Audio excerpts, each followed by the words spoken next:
अस्सलाम वालेकुम फ्रेंड्स, उम्मीद है आप खैरियत से होंगे। आप देख रहे हैं फाइनेंस एक्सपर्ट। आज की वीडियो में मैं आपके साथ डिस्कस करूंगा प्रॉपर्टी से रिलेटेड जो भी ट्रांजैक्शन होती है, सारी ट्रांजैक्शन इस वीडियो में मैं आपके साथ डिस्कस करूंगा। ज़रा ध्यान से देखिएगा। इसमें मैं आपको बताऊंगा कि प्रॉपर्टी आप जब इंटर करते हो, मतलब इन होती है प्रॉपर्टी, उसका क्या वे है। जैसे कि आप प्रॉपर्टी परचेज करते हो, उसकी एंट्री कैसे होगी।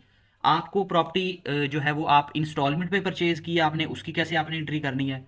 आपको ड्यूरिंग द पीरियड इनहेरिटेंस में प्रॉपर्टी मिली है, उसकी कैसे एंट्री होगी। अगर आपको as a gift property transfer हुई है, उसकी एंट्री कैसे होगी। और जो मार्केट वैल्यू आपकी फ्लक्चुएट होती है प्रॉपर्टी की, उसको आपने कैसे लेना है। जैसे कि एक प्लॉट आपने 2 मिलियन का लिया था, अब वो 5 मिलियन का हो गया है, उसका क्या करना है। इसके साथ अगर प्रॉपर्टी आप सेल करते हो, उसकी एंट्री आपने कैसे करनी है। बाज़ दफ़ा आपको एडवांस पेमेंट रिसीव हो जाती है, सेल की रजिस्ट्री अभी नहीं होती, उसको आपने कैसे ट्रीट करना है। आपने अगर किसी को गिफ्ट दिया है, आपकी प्रॉपर्टी आउट हुई है, आपने उसको अपनी रिटर्न में कैसे ट्रीट करना है। ये सारी चीज़ें मैं आपके साथ डिस्कस करूंगा, तो मेरे साथ ध्यान से देखिएगा। चलें स्टार्ट करते हैं। सबसे पहले आपने एफबीआर की मेन वेबसाइट से आईआरएस पे लॉगिन कर लेना। ये मैंने लॉगिन कर लिया है। मैं नॉर्मल फॉर्म ही ओपन करूंगा और इसमें मैं आपके साथ डिस्कस करूंगा प्रॉपर्टी की जो ट्रांजैक्शन है। और ये हर साल सेम होगी, मतलब ये सबके लिए है। ये जरूरी नहीं है कि 2023 में आप इसको फॉलो करें। आप आगे कभी भी वीडियो देखोगे तो प्रॉपर्टी की जो ट्रांजैक्शन है वो ऐसे ही होगी। सबसे पहले तो मैं बात करूंगा, अगर आपने कोई प्रॉपर्टी परचेज की है तो आपने उसका क्या करना है। आपने अगर कोई प्रॉपर्टी परचेज की है, आपने वेल्थ स्टेटमेंट में आना है। यहाँ पे ये देखें, प्रॉपर्टी का टैब बना हुआ है। ये जो प्रीवियस आपकी चलती आ रही थी वो एज इट इज चलती रहेगी, आपने डिलीट नहीं करनी जब तक आप इसको सेल नहीं करते। इस साल कोई नई प्रॉपर्टी परचेज की है या फर्स्ट टाइम आप ऐड कर रहे हो, तो आपने प्लस पे क्लिक करना है और प्रॉपर्टी का एरिया, एड्रेस जो भी है वो लिखना है। और ये आपने ज़रूरी नहीं है कि आप उसके जो रजिस्ट्री के जो डॉक्यूमेंट होते हैं नॉर्मली वो इंतकाल के, उस पर खियोट नंबर, खतूनी नंबर लिखा होता है, उस डिटेल में जाएं। यहाँ पे जस्ट आपने सोसाइटी का नाम लिखना है। ठीक है। आपने बताना है कि जी प्लॉट जो है वो कितना है। बस आपने ये ज़्यादा डिटेल में नहीं जाना, बस सोसाइटी का बता दें, सिटी का बता दें, दैट्स ऑल, ये इनफ है। अब आपने जो प्रॉपर्टी परचेज किया उसकी जितनी भी वैल्यू है जो एग्रीमेंट में लिखी हुई है, जितने का आपने परचेज किया है वो आपने यहाँ लिखनी है। फॉर एग्जाम्पल ये हमने 5 मिलियन का एग्रीमेंट किया था। अब हो सकता है इसकी रजिस्ट्री वैल्यू 3 मिलियन हो सकता है इसकी रजिस्ट्री वैल्यू 7 मिलियन हो। आपने यहाँ पे वो वैल्यू लिखनी है जिसका आपने एग्रीमेंट किया है, ये प्रॉपर्टी इतने की आपने परचेज की है। ठीक हो गया। अब ये है प्रॉपर्टी परचेज करने की एंट्री। अब बाज दफा लोग अपने प्रॉपर्टी ली होती है इंस्टॉलमेंट पे। फॉर एग्जांपल यही वाली प्रॉपर्टी मैं कहता हूँ मैंने इंस्टॉलमेंट पे ली है। तो इंस्टॉलमेंट पे अगर आपने लिया ना, तो जिस साल की भी आप रिटर्न फाइल कर रहे हो, जैसे ये 2023 की मैं कर रहा हूँ, तो 30 जून 2023 तक आपने जितनी इंस्टॉलमेंट पे कर दी है इस प्रॉपर्टी की, आपने उतनी वैल्यू लिखनी है। जब अगले साल आप रिटर्न फाइल करोगे, तो जो अगले साल पेमेंट होगी वो इसमें जमा हो जाएगी, वो इसमें ऐड कर देंगे। इसी तरह आपकी जो प्रॉपर्टी एक पुरानी चलती आ रही है, जैसे ये एक मतलब एक प्रॉपर्टी है 15 लाख की, अब ये पिछले साल से चलती आ रही है। अब इस साल इसकी जो वैल्यू है, मार्केट वैल्यू मुझे पता है, ये 15 लाख की बजाय 5 मिलियन हो गई है। तो अब मैं इसको यहाँ पे इसकी वैल्यू को 5 मिलियन नहीं करूंगा, क्योंकि मार्केट वैल्यू का आपकी वेल्थ स्टेटमेंट से कोई ताल्लुक नहीं होता। इसकी वैल्यू सिर्फ उसी सूरत बढ़ेगी अगर मैं इसके ऊपर कोई वैल्यू एडिशन करूंगा, इसके ऊपर मैं कंस्ट्रक्शन करूंगा, रेनोवेशन करूंगा, फिर इसकी वैल्यू बढ़ाऊंगा। जैसे कि ये 15 लाख की प्रॉपर्टी थी, मैं कहता हूं कि इस साल मैंने इसके ऊपर 15 लाख और कंस्ट्रक्शन किए, तो मैं इसको 3 मिलियन कर दूंगा। लेकिन इसको मैं मार्केट वैल्यू के साथ कंपेयर नहीं करूंगा कि जी मार्केट वैल्यू तो 7 मिलियन है, तो मैं इसको 7 क्यों नहीं कर रहा। ऐसे नहीं करना आपने। ठीक है। इसी तरह इंस्टॉलमेंट क्लियर हो गई है और कंस्ट्रक्शन, और मैंने आपको बता दिया आपने वैल्यू बढ़ानी नहीं है, वैल्यू आपकी वही चलेगी। सिर्फ आपने अगर इसके ऊपर कंस्ट्रक्शन की है, कोई इंस्टॉलमेंट पे की है, तब इसकी वैल्यू बढ़ेगी, वैसे इसकी वैल्यू नहीं बढ़ेगी। उसके बाद अगर आपको ड्यूरिंग द पीरियड कोई गिफ्ट मिलता है प्रॉपर्टी का, तो उसका क्या करना है। अब फॉर एग्जांपल मैं कहता हूँ यही प्रॉपर्टी है, जैसे ये कमर्शियल रेजिडेंशियल प्रॉपर्टी के हेड में मैंने ऐड किया। अगर ये एग्रीकल्चर होती तो मैं इसको ऊपर ऐड कर देता। ठीक है, इसमें कोई डिफिकल्ट चीज़ नहीं।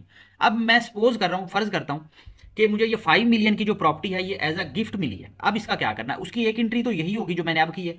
दूसरी एंट्री ये होगी, आपने 5 मिलियन को कॉपी करना है, यहाँ पे रिकन्सिलेशन में आना है, और आपने यहाँ पे इनफ्लो में गिफ्ट के सामने 5 मिलियन लिख देना है और इसको कैलकुलेट करना है। ये आपकी गिफ्ट की ट्रांजैक्शन हो जाएगी। ठीक है। अब गिफ्ट की ट्रांजैक्शन ऐसे करनी है आपने। अगर ये प्रॉपर्टी आपको इनहेरिटेंस में मिली है, तो फिर क्या करना है। पहली एंट्री प्रॉपर्टी में सेम होगी, आपने प्रॉपर्टी को ऐड करना है। गिफ्ट हो, इनहेरिटेंस हो, कोशिश करें उसको मार्केट वैल्यू पे रखें। करने को जीरो पे भी कर सकते हो, लेकिन बेटर है उसको मार्केट वैल्यू पे करें। पहली एंट्री सेम होगी। दूसरी एंट्री अगर इनहेरिटेंस में आपको मिली है, तो आपने क्या करना है। आपने यहाँ पे रिकन्सिलेशन में आना है। ये गिफ्ट वाली जो जगह हमने पहले गिफ्ट में लिखा था, गिफ्ट में फिर नहीं लिखेंगे, फिर हम क्या करेंगे, इनहेरिटेंस में लिखेंगे, और इसको आपने कैलकुलेट कर देना। जी, अब आपकी प्रॉपर्टी की एंट्री जो है सारी, मतलब आपको जो प्रॉपर्टी परचेज करते हो कैसे एंट्री होगी वो मैंने बता दिया है, इनहेरिटेंस में कैसे होगी, गिफ्ट में कैसे होगी, कंस्ट्रक्शन में कैसे होगी, इंस्टॉलमेंट पे कैसे होगी, ये 5 मैंने सिनेरियोज आपको डिस्कस कर लिए हैं। अब आते हैं दूसरी तरफ कि अगर आपने कोई प्रॉपर्टी सेल की है उसको आपने कैसे लेके चलना है। ठीक है, अब आगे अब देखें, जब भी आपने कोई प्रॉपर्टी सेल करनी है सबसे पहले तो आपने उस प्रॉपर्टी को यहाँ से डिलीट करना है। ये वाली जगह जो उसकी यहाँ से ये डिलीट हो जाएगी। अभी मैं फर्ज कर रहा हूँ कि मैंने ये 5 मिलियन की जो प्रॉपर्टी है ना, ये पिछले साल की मेरे पास चलती ही आ रही है। ठीक है, इसको मैंने इस साल सेल किया है। अब मैं क्या करूंगा, 5 मिलियन को यहाँ से कॉपी करें, इस जो प्रॉपर्टी है ना इसको यहाँ से डिलीट करना है आपने। ये डिलीट हो गई है, इसको कैलकुलेट कर दें और रिकंसिलेशन में ये 5 मिलियन की जो कॉस्ट है ये यहाँ पे पेस्ट करना है। अगर 2-3 प्रॉपर्टी सेल हुई है तो सबको जमा करके कर दें, सिंपल, कुछ नहीं करना आपने। अब ये जो 5 मिलियन की प्रॉपर्टी मैंने सेल की है ना, असल में मैं अज्यूम कर रहा हूँ, फर्ज कर रहा हूँ कि ये प्रॉपर्टी मैंने 5 मिलियन की ली थी, मैंने 6 मिलियन की सेल की है। इसके ऊपर मुझे 1 मिलियन का कैपिटल गेन हुआ है, उसको कहाँ पे लिखना है, आपने इधर आना है फिक्सेशन में। फिक्सेशन में आपने आके कैपिटल गेन, आप नीचे आएंगे ना तो आपको नजर आ जाएगा capital gain on immovable property, ये आपने ध्यान रखना है जी। कैपिटल गेन और इन इमूवेबल प्रॉपर्टी का ये आ गया, देखें।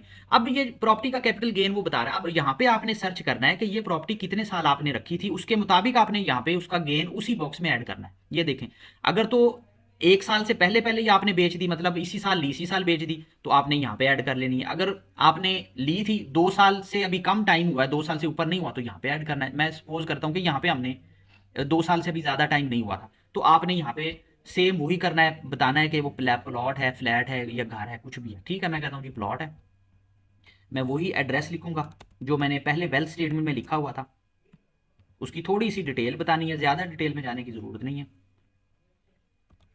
लाहौर, बस ये आपने एंट्री यहाँ पे एक बॉक्स है ऐड करना, ये ऐड हो गया। अब देखें मुझे इसके ऊपर गेन कितना हुआ है, मुझे इसके ऊपर गेन हुआ है जी 10 लाख का। मैंने मतलब 5 मिलियन की प्रॉपर्टी थी और मैंने 6 मिलियन की सेल किया, उसको कैलकुलेट कर देना है आपने।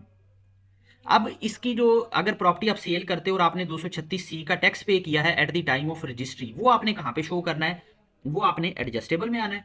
और एडजस्टेबल में आप 236C, ये देखें 236 sale of transfer of immovable property, ये आपका 236C का टैक्स आप उस वक्त भी पे करोगे अगर आप गिफ्ट में प्रॉपर्टी ट्रांसफर कर रहे हो, इनहेरिटेंस में कर रहे हो या सेल कर रहे हो। तो 236C का टैक्स जितना भी पे किया, फर्ज किया मैं कहता हूँ 50,000 पे किया, वो यहाँ पे आप क्लेम कर लोगे। ठीक है, वो यहाँ पे आपने लिखना है। अब उसके बाद जो आपने प्रॉफिट अर्न किया है, कैपिटल गेन है 1 मिलियन, उसकी एक और जगह पे एंट्री करनी है। आपने कैपिटल एसेट में आना है और कैपिटल गेन लॉस में, यहाँ पे आपने वो 1 मिलियन लिखना है और ये दोनों जगह पे लिखना है। कॉपी करें इसको और यहाँ पे पेस्ट कर दें। मतलब ये कि अब आपकी ये जो एंट्री है कैपिटल गेन की, ठीक है, आपने उसमें फाइनल में भी करनी है, फाइनल टैक्स में करनी है इसको, यहाँ पे मैंने आपको बताया। उसके बाद आपने कैपिटल एसेट में करनी है और उसके बाद आपने, क्योंकि अब ये एसेट आपने सेल किया, रिकंसिलेशन में आके आपने फिक्स और फाइनल इनकम में जाके 1 मिलियन का गेन जो है इसको इनफ्लो में लेना है, क्योंकि अब आपकी प्रॉपर्टी डिलीट हो गई है। ठीक है, 10 लाख का आपको गेन हुआ है। अब अक्सर लोग क्वेश्चन करते हैं जी सेल प्राइस किधर लिखनी है, सेल प्राइस, भाई सेल प्राइस आपने नहीं लिखनी। वो क्यों नहीं लिखनी, उसके पीछे पूरी एक इंटरनेशनल अकाउंटिंग स्टैंडर्ड्स की वर्किंग चल रही होती है रिटर्न की। आप जो अपनी साइंस सोच रहे होते हो ना उसको साइड पे रखें, जो मैं आपको बता रहा हूँ आपने वैसे ही करना है। अगर आपको मेरी जो ये ट्रीटमेंट समझ नहीं आ रही, आपको लग रहा है मैं गलत कर रहा हूँ, तो फिर आप किसी और को फॉलो कर लें या जैसे आपका दिल करता है वैसे कर सकते हो।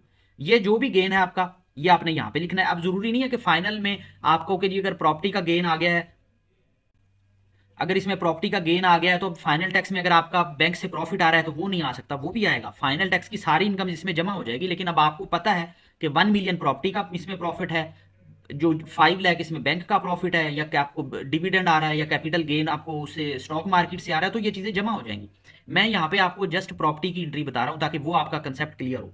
अब ये जो सेल की थी आपने, इसकी एंट्री सेम, ये सारा इसका ये सीन ये ऐसे होगा। अब दूसरी आ जाते हैं जी, अगर आपने प्रॉपर्टी किसी को गिफ्ट किया है वो आपने क्या करना है। अगर प्रॉपर्टी आपने गिफ्ट किया, उसकी सिंपल सी ट्रांजैक्शन है, यहाँ से प्रॉपर्टी को डिलीट करना है आपने, जैसे 5 मिलियन हमने पहले डिलीट किया था।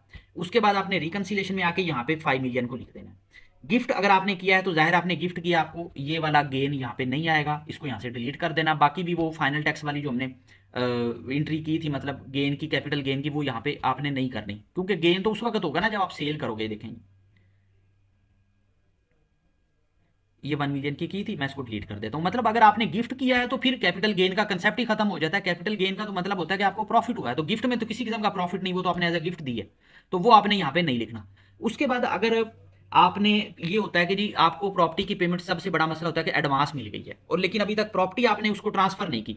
फॉर एग्जांपल हम अज्यूम करते हैं कि ये 3 मिलियन की जो प्रॉपर्टी है, मैंने ये 4 मिलियन की सेल की है, इसका मुझे 1 मिलियन एडवांस मिल गया है, लेकिन अभी प्रॉपर्टी मैंने मतलब 30 जून के बाद उनके नाम करवानी है, तो वो तो अगले साल में फॉल करेगी। 30 जून 2023 को ये प्रॉपर्टी मेरे पास थी, तो इस वजह से ये मेरी रिटर्न में डिस्क्लोज होगी। अब जो 1 मिलियन मुझे एडवांस मिला है उसका मैंने क्या करना है, उसको यहाँ पे आना है अपने क्रेडिट में, यहाँ पे आपने लिखना है एडवांस रिसीव अगेंस्ट प्रॉपर्टी से।